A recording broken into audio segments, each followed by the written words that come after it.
नमस्कार दोस्तों, हर्षित द्विवेदी एजुकेशन द्वारा बनाया और एक वीडियो में आपका स्वागत है। मेरा नाम है विनीत सागर। आज इस वीडियो में हम डिस्कस करेंगे एक रीजन रिपोर्ट के बारे में जिसमें यह बोला गया है 25 cities contribute to 52% of global green house emissions. दुनिया में जितने ग्रीन हाउस गैसेस के एमिशन हो रहा है, जो ग्लोबल वार्मिंग के सबसे बड़ा फैक्टर है, उसका 52% कंट्रीब्यूट करता है दुनिया के 25 सिटीज। ये पर्टिकुलर रिपोर्ट में जितने भी इंपॉर्टेंट पॉइंट्स हैं जो आपके एग्जामिनेशन पर्सपेक्टिव में इंपॉर्टेंट है, वो हम इधर डिस्कस करेंगे। देखिए दोस्तों, वैसे ग्रीन हाउस गैस एमिशंस के बारे में, ग्लोबल वार्मिंग के बारे में, एयर पोल्यूशन के बारे में हमने काफ़ी बार डिस्कस किया है, पर एक चीज़ आपको समझना है, ये जो पर्टिकुलर टॉपिक है एक परमानेंट टॉपिक है, एक कंटिन्यूस टॉपिक है। इतने सारे एग्जामिनेशन में ऑलरेडी पूछा गया है, आगे भी पूछते ही रहेंगे। तो हमारा काम क्या है, जब भी ऐसा कोई इंटरनेशनल रिपोर्ट्स आता है उसमें जो मेजर पॉइंट्स है वो पढ़ के हमारे आंसर राइटिंग में हमें इनकॉर्पोरेट करना है। तो इस पर्टिकुलर रिपोर्ट में ऐसा जितना पॉइंट्स है वो हम डिस्कस करेंगे। सबसे पहले वाई इन न्यूज़ में क्यों है मैंने आपको बता दिया। एक जर्नल है फ्रंटियर्स इन सस्टेनेबल सिटीज़, आप गूगल में सर्च करोगे तो आपको मिल जाएगा, पढ़ना तो पढ़ सकते हो। वैसे पूरा रिपोर्ट पढ़ने से कोई मतलब नहीं है, मेजर पॉइंट्स में इधर डिस्कस कर ही रहा हूँ। देखिए, इस पर्टिकुलर जर्नल में एक स्टडी है, स्टडी का टाइटल है keeping track of green house gas emission reduction progress and targets in 167 cities world wide. ये चाइनीज रिसर्चर्स ने ये पर्टिकुलर स्टडी कंडक्ट किया है। देखिए दोस्तों, टोटल इन्होंने 53 कंट्री सेलेक्ट किया है, उनमें से 167 सिटीज। ठीक है, इसमें चाइना के 3 मेजर सिटीज है, Shanghai, Beijing and Handan, along with Russia के कैपिटल मॉस्को, जापान के capital Tokyo, and they all accounted for 52% of global green house gas emissions. और ये पर्टिकुलर रिपोर्ट का एक इंपॉर्टेंट पॉइंट ये है कि चाइना जो है, चाइना को ऐसे डेवलपिंग कंट्री, डेवलप कंट्री नहीं डेवलपिंग कंट्री माना है, यही मान के इन्होंने रिपोर्ट लिया है। ऐसे डेवलपिंग कंट्री चाइना ने सबसे ज़्यादा global basically green house gas emission किया है। ठीक है, वैसे नॉर्मली क्या होता है, डेवलप कंट्रीज जो होता है वही सबसे ज़्यादा ग्रीन हाउस गैस एमिट करते हैं, सबसे ज़्यादा डेवलपमेंट भी उधर हुआ है। पर China being a developing country, इन्होंने सबसे ज़्यादा ग्रीन हाउस गैस एमिट किया है। तो जितने इंपॉर्टेंट पॉइंट्स है वैसे हम डिस्कस करेंगे। 2015 में 170 कंट्रीज ने मिलकर पेरिस एग्रीमेंट या पेरिस क्लाइमेट अकॉर्ड साइन किया था, जिसका मेजर ऑब्जेक्टिव ये है कि जो एवरेज ग्लोबल टेम्परेचर इंक्रीज जो हो रहा है उसको 2 डिग्री सेल्सियस के अंदर रखना है, और आपकी टारगेट होनी चाहिए 1.5 डिग्री सेल्सियस, हो सके तो 1.5 डिग्री सेल्सियस के अंदर रखना है। कहने का मतलब ये दोस्तों, 1950 से 2020 तक आप देखोगे ना, तो जो ग्लोबल टेम्परेचर इंक्रीज है, एवरेज बोल रहा हूं, वो 1.2 डिग्री हुआ है। अब आप 2020 से 2050 या 60 तक देखोगे तो अभी के हिसाब से ये जो एवरेज ग्लोबल टेम्परेचर इंक्रीज होगा वो 1.2 डिग्री नहीं रहने वाला है, क्योंकि अभी जो है इंडस्ट्रीज ज़्यादा हो गया, व्हीकल्स जो है वो ज़्यादा हो गया, CO2 एमिशन ज़्यादा हो गया, फॉरेस्ट जो है वो कम हो गया। तो आने वाले टाइम पे अगर आप ये जो ग्लोबल टेम्परेचर इंक्रीज को टैकल नहीं करोगे तो बहुत बुरा कंडीशन होने वाला है। आपको पता है, अगर ग्लोबल वार्मिंग इस तरीके से होगा तो क्या होगा, जितने अंटार्कटिका आर्टिक में जो ग्लेशियर्स है वो मेल्ट होगा, और सी लेवल, जैसे आप इस पिक्चर में देख सकते हो, सी लेवल रेस होगा, और हमारे जितने कोस्टल सिटीज़ है वो पानी के अंदर हो जाएगा। ऑलरेडी कई सारे सिटीज़ ऑलरेडी हो चुका है, कई सारे एरियाज, रीजन में बोल रहा हूँ, पानी के अंदर हो चुका है ग्लोबल वार्मिंग की वजह से। रिसेंटली A76 करके एक बहुत बड़ा आइसबर्ग की न्यूज़ आपने सुना होगा, जो धीरे धीरे मेल्ट होके अलग हो गया था। तो ये प्रॉब्लम है अगर आप क्लाइमेट को टैकल नहीं करोगे। देखिए, ये एग्रीमेंट के बाद सारे कंट्रीज ने अपने अपने नेशनल क्लाइमेट एक्शन प्लान निकाला था ग्रीन हाउस गैसेस के जो एमिशन है उसको रिड्यूस करने के लिए। अब देखिए, ग्लोबल वार्मिंग की सबसे बड़ी वजह क्या है, ग्रीन हाउस गैसेस है। अब ग्रीन हाउस इफेक्ट क्या है मैं आपको आगे बताऊंगा। In fact United Nations environment programme emissions gap report 2020, देखिए ये इंपॉर्टेंट है। एमिशंस गैप रिपोर्ट कौन रिलीज करते हैं आपसे पूछ सकता है, तो United Nations environment programme release करता है। Without drastic and strict actions to mitigate the climate crisis we are still heading for a temperature increase of more than 3 degree Celsius. United Nations environment programme का कहना यह है कि अगर आप drastic and strict action नहीं लोगे, इस तरह की जो ग्लोबल वार्मिंग हो रहा है या जो हमारी ह्यूमन एक्टिविटीज की वजह से जो ग्लोबल टेम्परेचर का इंक्रीज हो रहा है, इसके ऊपर आप ड्रास्टिक एंड स्ट्रिक्ट रेगुलेशंस नहीं लाएंगे ना, तो 21st सेंचुरी के एंड तक 3 डिग्री सेल्सियस का फर्क दिखेगा, बेसिकली इंक्रीज दिखेगा। अब दोस्तों, काफी देर से मैं global warming, green house gas emission, green house effect, ये सब के बारे में बात कर रहा हूं। अब ये ग्रीन हाउस इफेक्ट है क्या? Actually green house effect is a good thing. हमारी अर्थ में एक सुइटेबल टेम्परेचर मेंटेन करने के लिए ग्रीन हाउस इफेक्ट मदद करता है। ये ह्यूमन लाइफ के लिए, प्लांट लाइफ के लिए बहुत ही ज़रूरी है। अब देखिए होता क्या है, सन की जो सोलर एनर्जी है वो हमारे अर्थ के ऊपर आता है, और कुछ एनर्जी जो है रेडिएट बैक होता है स्पेस में, और कुछ एनर्जी को हमारे एटमॉस्फेयर में जितने ग्रीन हाउस गैसेस हैं वो ट्रैप करते हैं। इसलिए हमारा अर्थ का जो सरफेस है वो गर्म रहता है। वो गर्म रहने की वजह से इधर लाइफ पॉसिबल है।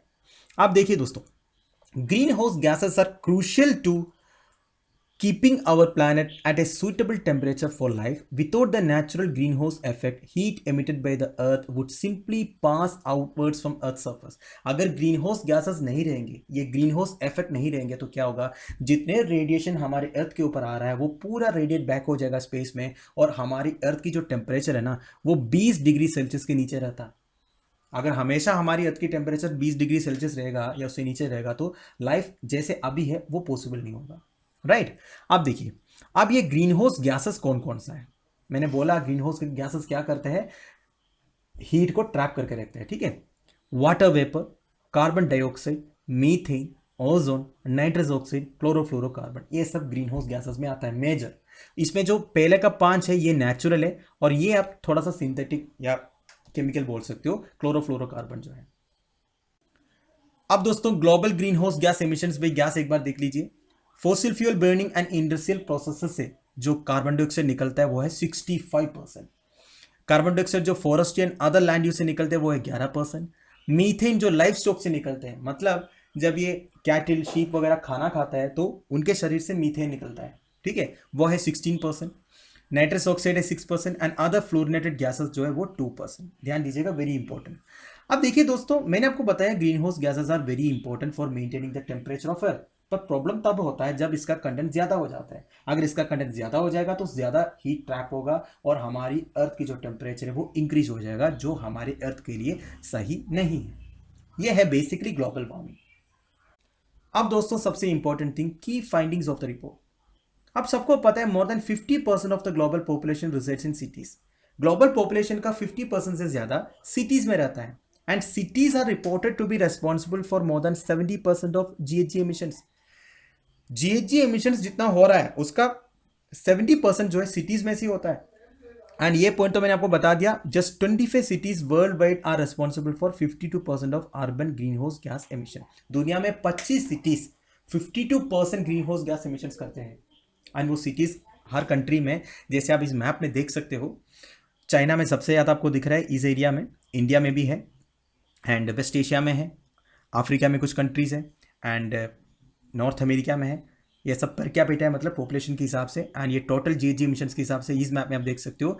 तो इसमें मेजर पॉइंट ये है, मैक्सिमम कॉन्टिनेंट में है, अफ्रीका में कम है, एंड एशिया में सबसे ज़्यादा दिख रहा है। तो चाइना एक बिगेस्ट एमिटर की तरह उड़ के आ रहा है, right. Cities in Europe, Australia, US had significantly high per capita emissions than cities in developing areas. Mega cities in Asia, देखिए जापान में टोक्यो, चाइना में शंघाई, ये सब बिगेस्ट एमिटर्स हैं, राइट। अब देखिए कुछ अच्छी चीज़ भी है, 113 out of 167 set varying types of GHG emission reduction targets. मैंने आपको पहले ही बताया था, ये जो सर्वे है 167 सिटीज़ में हुआ था, इसमें से 113 जो है दोस्तों, इन्होंने तरह तरह का एमिशन रिडक्शन टारगेट्स भी सेट किया है, मतलब एमिशन को रिड्यूस करने के लिए। And 40 how set carbon neutrality goals. 40 cities ने कार्बन न्यूट्रलिटी टारगेट लगाया है, गोल्स सेटअप किया है। अब ये कार्बन न्यूट्रलिटी क्या है? कार्बन न्यूट्रलिटी दोस्तों वो है, मतलब जितना कार्बन आप एमिट करोगे उतना आपको अब्जॉर्ब भी करना पड़ेगा। अब देखिए, एक इकोनॉमी को ग्रो करना तो कार्बन एमिशन तो होगा ही, इंडस्ट्रीज चलेगा, गाड़ियां चलेंगे। जब तक आप इलेक्ट्रिक व्हीकल्स में या कुछ और तरीका अपनाओगे नहीं, तब तक ये जो फॉसिल फ्यूल्स को जलाते रहोगे उतना आप कार्बन छोड़ते रहोगे। पर आप जितना कार्बन एमिट करते हो उतना अगर आप अब्जॉर्ब भी करोगे तो उसको बोलते हैं कार्बन न्यूट्रलिटी। अब कार्बन न्यूट्रलिटी के लिए दो ही तरीका है, एक तो नेचुरल तरीका है, आप सबको पता है, पेड़ लगाओ, फॉरेस्टेशन करो, तो वो पेड़ जो है कार्बन डाइऑक्साइड को अब्जॉर्ब करेगा और हमारे लिए वैल्यूएबल ऑक्सीजन दे देगा। दूसरा है एडवांस टेक्नोलॉजी से आजकल एटमॉस्फेयर से कार्बन को सक करने के लिए, वो बहुत कॉस्टली होता है, कुछ कंट्रीज वो कर भी रहा है। China was included among developing countries. However, most cities in China tended to have emissions similar to the developed. ये एक सबसे मेजर पॉइंट निकल के आ रहा है इस इस स्टडी में। चाइना के ऊपर कॉन्सेंट्रेटेड है। चाइना को डेवलपिंग कंट्रीज में इंक्लूड किया है और इनके कुछ सिटीज में जो कार्बन एमिशन है डेवलप्ड कंट्रीज में कुछ सिटीज में उससे आप रिलेट कर सकते हो, मतलब बराबर कर सकते हो। ठीक है, ये एक शॉकिंग रिविलेशन है बेसिकली। अब दोस्तों sources of green house gas emissions क्या क्या है। सबसे पहला transport sector, road transport 30% contribute करता है। रेलवेज, वाटरवेज एंड एविएशन जो ट्रांसपोर्ट है वो 15% से नीचे कंट्रीब्यूट करता है।